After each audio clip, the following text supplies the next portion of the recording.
চাব গ'লো চিকাৰ চিকাৰ নামৰ অসমীয়া চিনেমাখন চাব গ'লো আৰু এই চিকাৰখনৰ অভিনেতা জুবিন গাৰ্গ সহায় কৰিছে সিদ্ধাৰ্থ শৰ্মা আৰু নৱাগত কিছু অভিনেতা অভিনেত্ৰীয়ে। তো এইখন এখন বাগানৰ ওপৰত লিখা স্ক্ৰিপ্ট হয় আৰু লণ্ডনৰ কিছু দৃশ্য ইয়াতে দেখুৱাইছে। যিহেতু চাহ বাগানসমূহ লণ্ডনৰ লগত জড়িত বা বাহিৰা কাণ্ট্ৰিৰ লগত জড়িত, সেইকাৰণে কিছু বাহিৰা ইয়াতে দেখুৱাইছে, অৰ্থাৎ ফৰেইন কাণ্ট্ৰি কিছু ইয়াত দেখুৱাইছে। অৰ্থাৎ ফৰেইন কাণ্ট্ৰি বুলি ক'লে লণ্ডনখন দেখুৱাইছে আৰু লণ্ডনত কিছু ঘটনাই ইয়াতে সন্নিৱিষ্ট কৰা হৈছে। কথা হ'ল জুবিন গাৰ্গৰ এই চিনেমাখন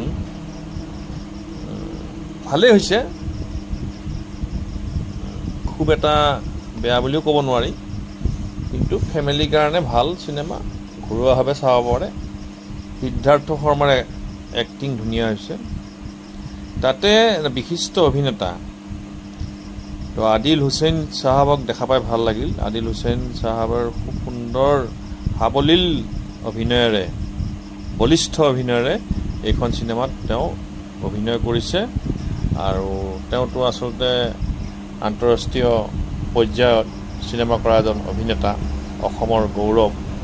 তেনে এজন অভিনেতাক ইয়াতে অভিনয় কৰিবৰ কাৰণে ৰাখিছে বা অভিনয় কৰিছে আৰু সেইকাৰণে চিনেমাখনৰ বহুখিনি মৰ্যাদা বৃদ্ধি হৈছে।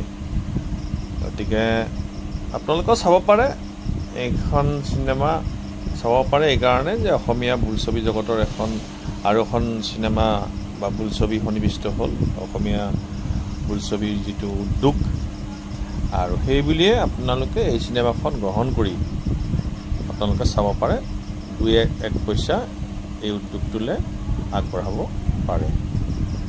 গোটেইকেইটাৰে অভিনয় সাৱলীল বুলিয়ে ক'ব পাৰি। ধন্যবাদ।